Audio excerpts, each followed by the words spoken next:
Cuando hablamos de confiar en Dios, como hablamos la semana pasada, y de poner toda nuestra confianza en Él, es un desafío para nuestras vidas. Y déjenme decirles que esto de confiar en Dios implica o nos llama a orar y a buscar su rostro y a estar seguros de que Él va a responder nuestras peticiones de oración conforme a su voluntad, en su tiempo, en el momento en que Él desea.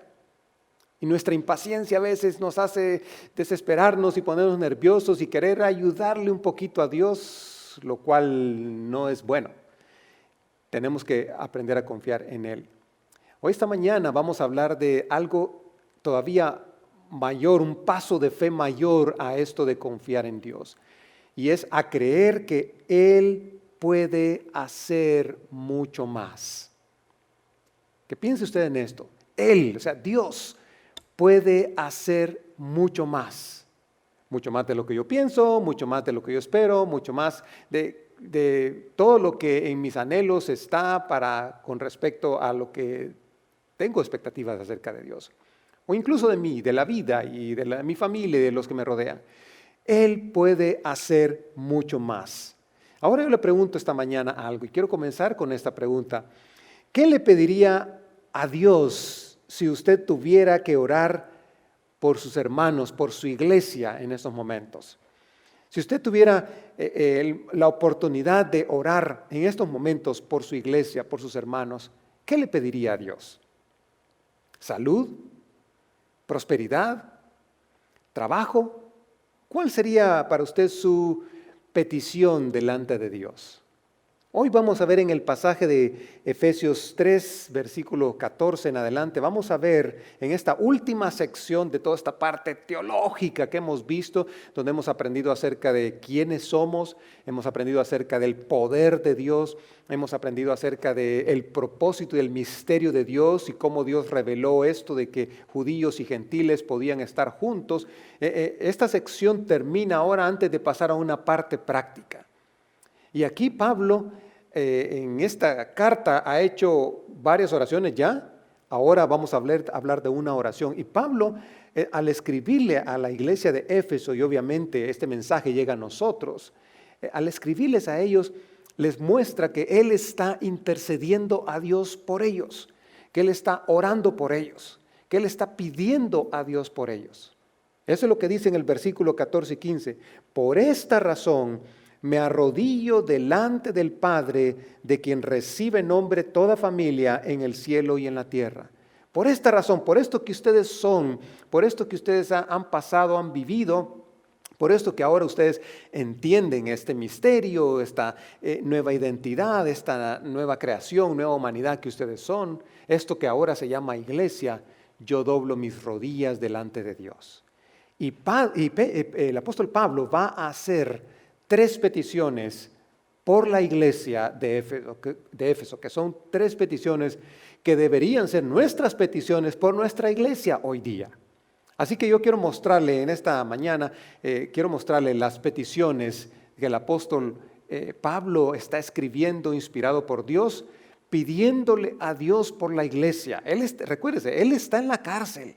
Él está en una cárcel oscura, fría, poca luz, y la luz de aquellos tiempos no era luz eléctrica. No es una cárcel como las de hoy. Él está en una cárcel realmente donde tiene un guardia cerca de él. Y él está escribiendo, y mientras él escribe está pensando en esos hermanos. Dice, yo me arrodillo ante ustedes al orar por ustedes. Yo estoy intercediendo ante Dios por ustedes. Y le va a interceder por 3 cosas. Y eso vamos a ver esas 3 cosas. La primera cosa es que el apóstol Pablo está intercediendo para que ellos puedan ser fortalecidos en su ser interior.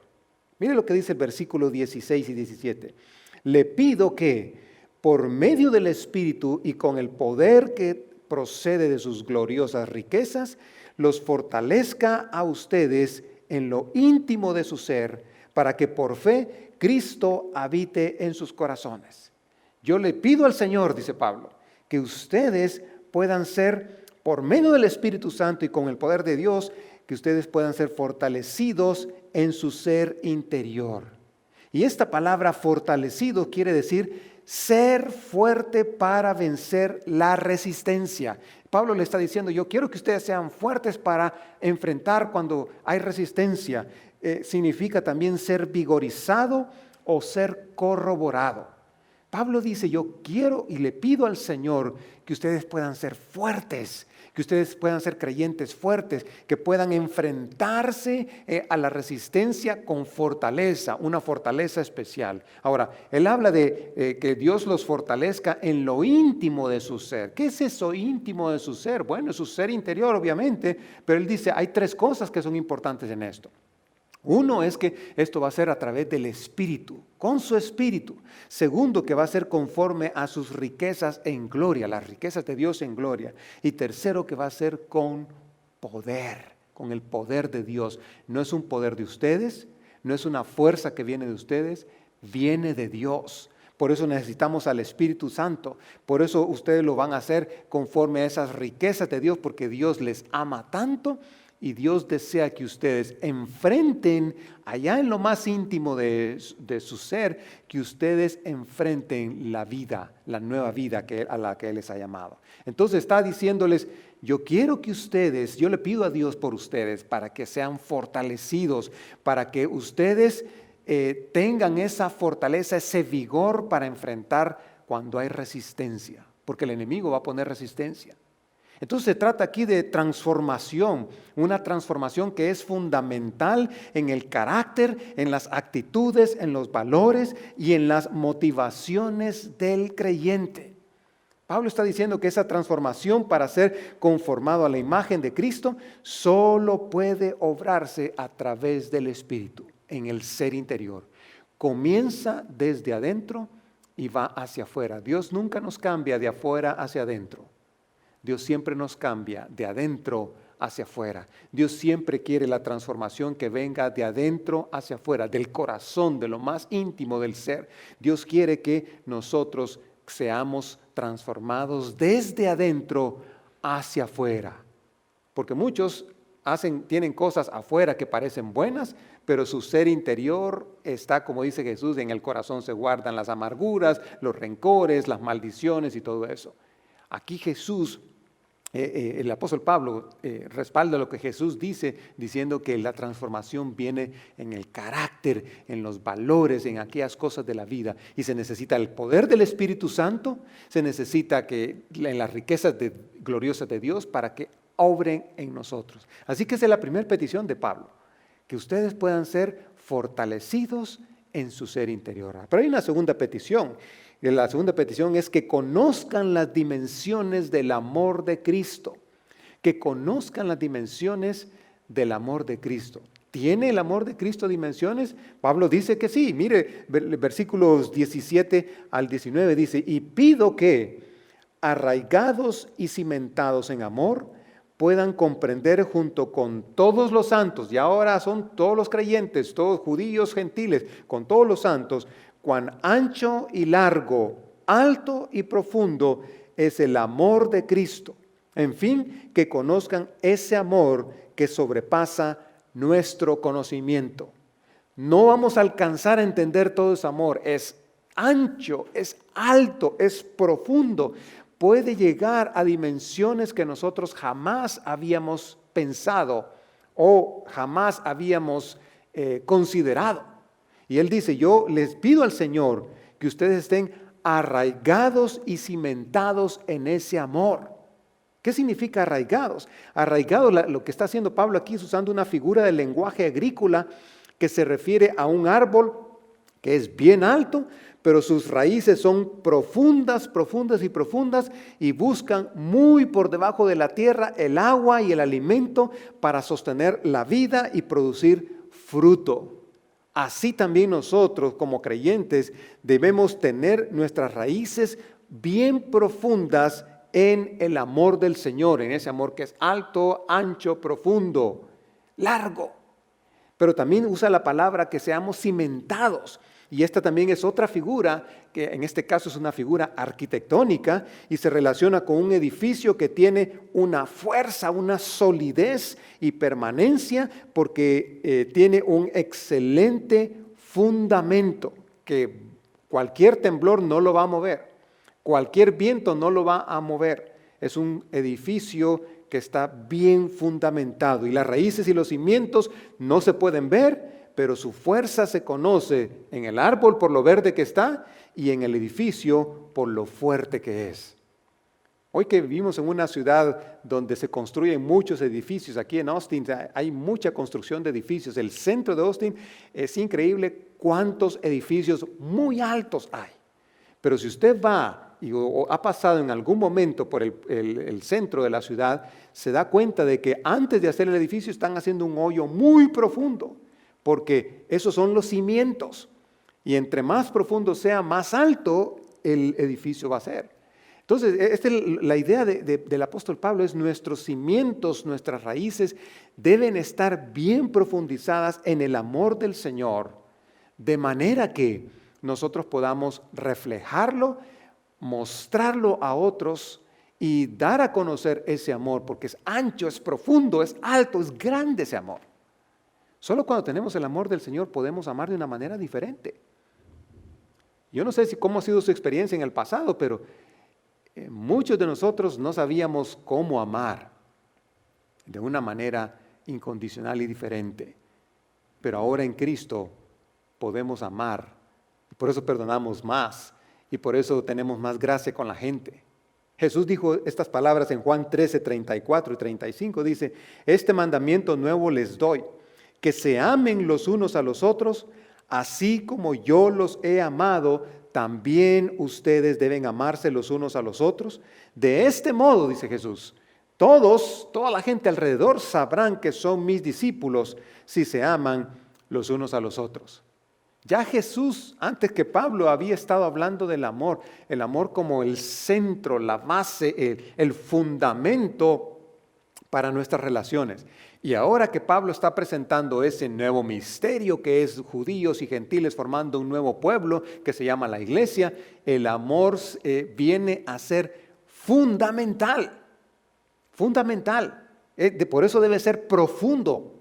Y Pablo está insistiendo, yo quiero que ustedes conozcan, y le pido a Dios por eso, esa es mi petición a Dios, que ustedes conozcan el amor de Dios de una manera tan profunda para que ustedes puedan revelarlo, reflejarlo a otros. Y no es cierto que necesitamos ese amor profundo de Dios en nuestra vida y entenderlo y conocerlo para poder amar a ciertas personas. ¿No le pasa a usted que a algunos cuesta amarlos? ¿No le pasa a usted que a algunas personas es difícil como llegar a ellos? ¿No le pasa a usted que algunas veces, y no estoy hablando de personas allá en el mundo, afuera, en el trabajo, estoy hablando de aquellos que se llaman creyentes, que se llaman seguidores de Jesús, que se llaman discípulos de Jesús? Aún entre nosotros como discípulos de Jesús, como seguidores de Cristo, si tú eres un seguidor o una seguidora de Jesús, a veces cuesta amar a algunas personas. Son difíciles y parece que nos hicieran más difícil la vida ellos adentro de la iglesia que los que están afuera, que no son de la iglesia. Y por eso Pablo está diciendo, esta iglesia, ustedes como nuevo pueblo, ahora porque ellos estaban teniendo el desafío de los gentiles, aceptando a los judíos, y los judíos que teniendo que quitarse su barrera cultural y su legalismo y todo eso que ellos se creían los preferidos de Dios, y aceptar a los gentiles, ahora ellos tenían que aprender a amarse y conocer ese amor alto, largo, profundo y ancho. ¿No le pasa que usted también necesita ese amor? Yo también necesitamos ese amor. Necesitamos ese amor de Dios. Y Jesús dice que de este modo todos sabrán que son mis discípulos, si realmente se aman los unos a los otros. Una petición muy interesante, ¿no? Primero está hablando de nuestra fortaleza en el hombre interior, en nuestro ser interior. Ahora nos está diciendo que tenemos que conocer ese amor profundo de Dios. Tenemos que entender esa dimensión del amor de Dios, porque cuando amamos como Dios ama, la cosa cambia. Cuando amamos como Dios ama, y amor no es una emoción que sentimos, es una decisión, es un acto de obediencia. Cuando amamos de la manera en que Dios ama, las relaciones se transforman y cambian. Todos necesitamos ir mejorando cada vez más en esta área del amor. Porque le digo, vivimos en un mundo difícil, un mundo quebrantado. El hombre está quebrantado por el pecado. Y entonces la carne sale y por eso nos cuesta amar. La tercera petición que el apóstol Pablo le hace a Dios, diciéndole a esta iglesia, yo voy a pedirle a Dios, es que tengan la plenitud de Dios. Es la tercera petición, que ustedes tengan la plenitud de Dios. Y dice el versículo 19 en la última parte, para que sean llenos de la plenitud de Dios. Me gusta esa tacita de café que puse allí, que ustedes pueden ver. Ese cafecito tan delicioso en la mañana. Yo me tomo una taza de café en la mañana con cremora. Y qué rico ese café de la mañana. Me llena, me satisface, me da energía, me levanta el ánimo.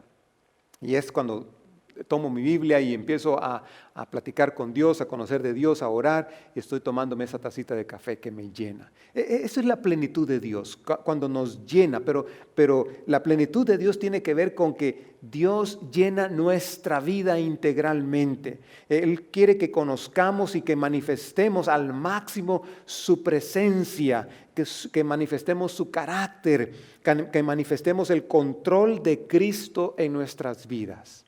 La plenitud de Dios es estar lleno de todas las cualidades, características y la pura naturaleza de Dios para ser reflejo de Él en este mundo. No es hacernos dioses. No se trata de eso. Es sencillamente manifestar eso de Dios, que Él es santo, es decir, que Él odia el pecado, que a Él no le gusta lo que contamina el ser interior, que Él es amor, obviamente reflejamos ese amor de Dios, que Él es paz, que nosotros somos personas que buscamos la paz, que seguimos la paz, somos pacificadores, que Él es un Dios justo, pues nosotros practicamos la justicia.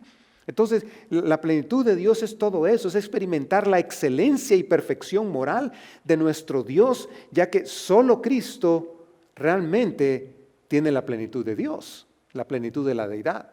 Pero nosotros tenemos a Cristo y por lo tanto reflejamos esa plenitud. Es lo que Pablo decía a los Colosenses en el capítulo 2, 9 y 10, dice, toda la plenitud de la divinidad habita en forma corporal en Cristo.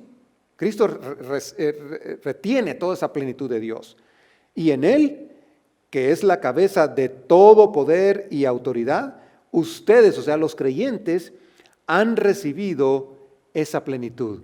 Es decir, Cristo tiene toda la plenitud de la deidad, pero nosotros, como Él vive en nosotros y Él es nuestra autoridad, nuestra cabeza como iglesia, entonces nosotros recibimos esa plenitud. Nosotros somos beneficiarios de esas cosas buenas de Dios. Nosotros somos beneficiarios de esa naturaleza de Dios, de esas cualidades de Dios, de esas virtudes que Dios tiene. Y entonces nos hace personas nuevas y diferentes. Por eso es que a veces la gente le dice a usted, oye, tú tienes algo diferente. Yo sé que tú eres un buen trabajador, una buena trabajadora, pero hay algo en ti que me agrada. No sé qué tienes, pero tú tienes algo diferente. Esa es la plenitud de Dios en nosotros. Eso es cuando Dios está reflejando su plenitud en nosotros. Así que Pablo aquí utilizó un gran énfasis para enseñarnos que la experiencia de tener a Cristo viviendo en nuestro interior es mucho más que una circunstancia. Que la plenitud de Dios es tener a Cristo actuando en nuestra vida, en nuestra alma, que son todos sus poderes en acción y todas las circunstancias en las manos de Cristo. Ya nosotros no actuamos por nosotros mismos, sino que Cristo actúa en nosotros. Es el poder de Dios. Esas son las circunstancias en las manos de Él. Que ya nosotros hablamos diferente porque pertenecemos a Cristo, quien vive en nosotros y nos da su plenitud. Esa es la plenitud de Dios en nosotros. Y Pablo está diciendo, yo le pido a Dios que ustedes se llenen de esa plenitud de Dios. Que ustedes absorban eso, reflejen eso, que la plenitud de Dios sea evidente en ustedes. ¿Cómo está usted en eso? ¿Usted está reflejando la plenitud de Dios o la plenitud de su carácter, de su mal carácter, de su enojo, de su amargura, de su rencor, de su vida negativa? No, es la plenitud de Dios en nosotros. Si usted es un hijo de Dios, una hija de Dios, usted goza de la presencia de Cristo, quien tiene la plenitud de la divinidad, y por lo tanto nosotros recibimos los beneficios de esa plenitud en nosotros. Así que estas son las tres peticiones: que sean fortalecidos interiormente, que conozcan las dimensiones del amor de Cristo, que tengan la plenitud de Dios. Y aquí donde pensamos, Él puede hacer mucho más. Esto yo no lo puedo lograr por mis propias fuerzas, con mis propias fuerzas. Esto necesito la presencia de Dios, el poder de Dios, la intervención del Espíritu Santo, porque les digo yo, como Omar, como en mi carne, no puedo cambiar esas cosas, pero si le permito a Dios, que abriendo mi corazón, que Él transforme eso y tome el control de mi vida, tome el control de mi ser interior y lo domine y me haga diferente, Dios lo va a hacer. Entonces, Pablo termina esta sección, versículos 20 y 21, diciendo esto: al que puede hacer muchísimo más que todo lo que podamos imaginarnos o pedir, por el poder que obra eficazmente en nosotros, a Él sea la gloria en la iglesia y en Cristo Jesús por todas las generaciones, por los siglos de los siglos. Amén. Mire qué linda está una especie de doxología, de final, de cierre de esta sección, de estos 3 capítulos. Y Pablo está diciendo, mire, hay que darle gloria a ese que puede hacer muchísimo más que todo lo que podamos imaginarnos o pedir. Tenemos que confiar en ese Dios que hace mucho más. A veces ni pensamos lo que Dios puede hacer, pero Dios lo hace. A veces ni sabemos todo lo que Dios puede hacer, sin embargo Dios nos lo muestra. Así que Dios quiere que confiemos en un Dios que es sin límites. Él puede hacer mucho más. Él puede hacer mucho más por esta petición que tienes. Él puede hacer mucho más por esa necesidad que tienes. Él puede hacer mucho más por esa cosa, ese asunto que te está preocupando y afligiendo.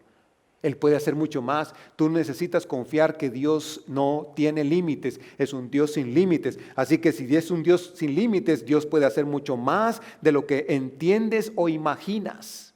Si ese es un Dios sin límites, Dios puede hacer cosas que no pides, aún aquellas que no pides. Y Dios hace cosas por medio de su poder que obra en ti, dice este pasaje.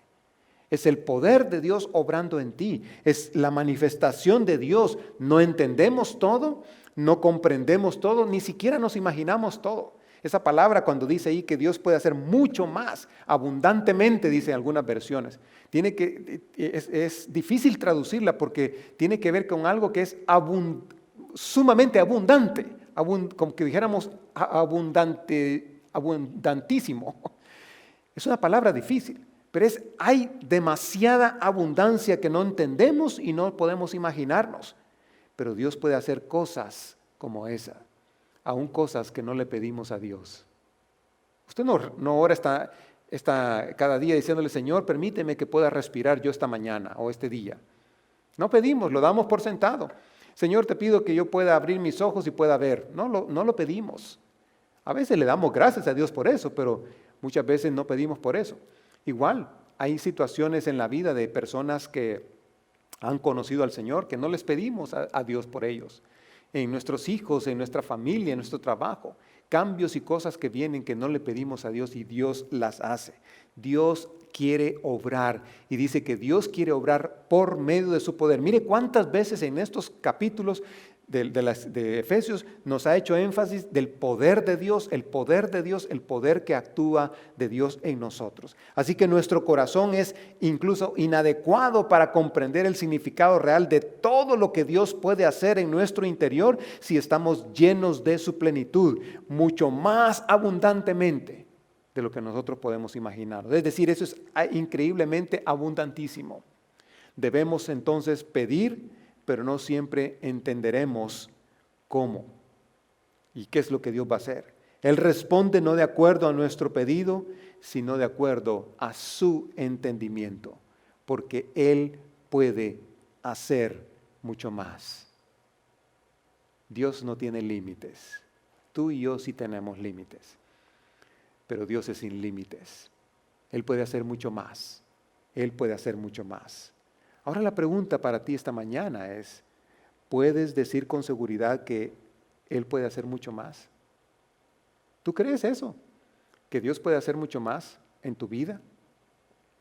Yo diría, en tu situación, en tu iglesia, en tus circunstancias que estás viviendo, con poco trabajo o sin trabajo, con demasiado trabajo, con tensión en la familia, con alguien enfermo de tus parientes, porque hay personas que se han enfermado, amigos, parientes, estamos afligidos.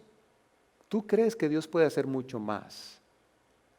Y eso, cuando confiamos en eso, tenemos que confiar en que aún lo que Dios va a hacer es de acuerdo a su voluntad y es lo que Él quiere. Así que yo quiero retarles esta mañana a que hagamos algo, que le pidamos a Dios estas 3 peticiones, esta semana que no ores por otra cosa, no ores por salud, yo sé que queremos salud para nuestra vida, nuestra familia, pero que le pidamos a Dios esas 3 peticiones, que oremos como iglesia por estas 3 peticiones, que tú le digas, Señor, que mi iglesia pueda tener estas 3 cosas, que seamos fortalecidos en lo íntimo de nuestro ser, que conozcamos las dimensiones del amor de Cristo y que tengamos la plenitud de Dios. Porque si tenemos estas 3 cosas y entendemos estas 3 cosas, todo lo demás vendrá por añadidura. Todo lo demás tendremos discernimiento para enfrentarlo. Yo sé que algunos están buscando trabajo y yo sé que algunos están con problemas de salud. Yo sé que algunos están con otras necesidades. Pero ya le pediste a Dios de eso, bastante. Yo creo que le hemos pedido a Dios de eso. Hagamos un pequeño paréntesis de nuestra semana de peticiones y pidámosle estas 3 peticiones a Dios por su iglesia, por ti mismo y por tu iglesia. Yo las voy a poner en la página de Nueva Vida para que tú la puedas recordar si se te olvida. Pero puedes ir a este pasaje y ahí las vas a encontrar. Que pidamos a Dios por esa fortaleza en nuestro ser interior, que podamos conocer las dimensiones de ese amor. Quizás en medio de todo eso, Dios te va a revelar a alguien a quien no estás amando bien, o a alguien con quien tienes que arreglar cuentas porque tu amor hacia esa persona no está bien. Y que tengamos la plenitud de Dios. Quizás vas a darte cuenta que no estás reflejando el carácter de Cristo en tu vida. Y que Dios te revele eso. Y esta semana pongamos delante de Dios estas 3 peticiones por nosotros y por su iglesia. Y esta es una oportunidad para orar por la iglesia. Fíjense que Pablo no les dijo, yo espero que ustedes se lleven bien. No le dijo a los efesios, yo espero que ustedes tengan comida, yo espero que ustedes estén pasando bien, que no se preocupen por el gobierno romano. No habló de eso. Él le dijo, yo quiero que ustedes conozcan en la fortaleza de Dios en su ser interior, que conozcan las dimensiones del amor de Dios y que puedan tener la plenitud de Dios. Así que antes de pasar a la Santa Cena, que creo que eso es un buen momento para esto, es un momento para que pensemos, ¿cómo estamos en esto? ¿Estamos reflejando la plenitud de Dios? ¿Nos sentimos fortalecidos para cuando hay resistencia, cuando vienen esos momentos que nos asustan en nuestra vida, de pérdida de trabajo, de salud?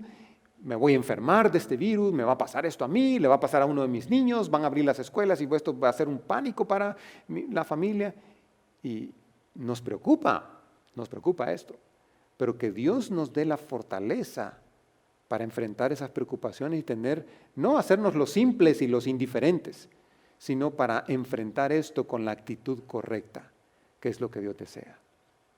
Recordemos que cuando Jesús estuvo aquí en la tierra, Él tuvo una cena, una última cena con sus discípulos. Y en esa última cena Jesús quiso compartir con ellos, les recordó acerca de la importancia del amor, les lavó los pies a sus discípulos, pero fue en esa última cena cuando Jesús les dijo en palabras claras, voy a sacrificarme por ustedes. Así que esto es lo que llamamos la Santa Cena o la comunión. Cristo partiendo el pan, tomando la copa, en donde muestra su cuerpo que fue inmolado y su sangre que es derramada. Así que dice la Escritura que la noche que fue entregado tomó pan y lo partió y dijo, esto es mi cuerpo, que por ustedes es partido. Hagan esto cada vez que lo coman en memoria de mí. Así que traiga su pan en estos momentos y en memoria de él comamos este pan en esta mañana.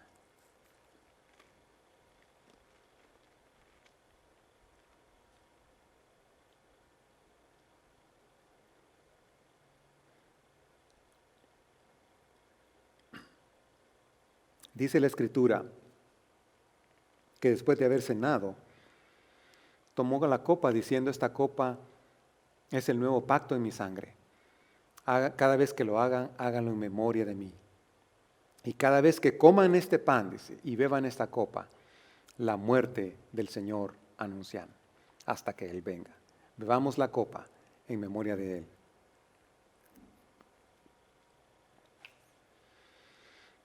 Señor, te damos gracias por haber hecho completo el sacrificio en la cruz, por darme la oportunidad de ser parte de esa gran familia, de esa nueva humanidad. Y por ahora tenerme, Señor, aquí listo para reflejar la plenitud de la deidad, de tu divinidad, para ser fortalecido en mi ser interior, para tener el carácter de Jesús, para tener los valores de Jesús, los valores de su reino, y para experimentar la grandeza de tu amor, la profundidad de tu amor, que lo mostraste en la cruz del Calvario cuando moriste por mis pecados. Señor, que esta semana yo pueda ser un reflejo de ti, Señor. Que otros puedan ver cómo nos amamos. Que otros puedan ver y puedan decir, ese es discípulo de Jesús por la forma en que ama. Y que podamos reflejar a Jesús a través de nuestro amor a otros. Ayúdanos, Señor. Cambia aquello que tienes que cambiar en nuestro ser interior. Transforma aquellas cosas que todavía estamos queriendo retener de nuestra vieja vida. Y haz que nuestra vida sea nueva y diferente, Señor. Gracias por venir a habitar a nuestros corazones. Te bendecimos, Padre, en el nombre de Jesús. Amén. Gracias, hermanos. Espero que sigamos esta mañana y esta semana con el reto de orar los unos por los otros, de interceder. Y espero que Dios esté bendiciendo cada una de sus vidas. Oro por ustedes y oro para aquel día en que nos vamos a encontrar nuevamente.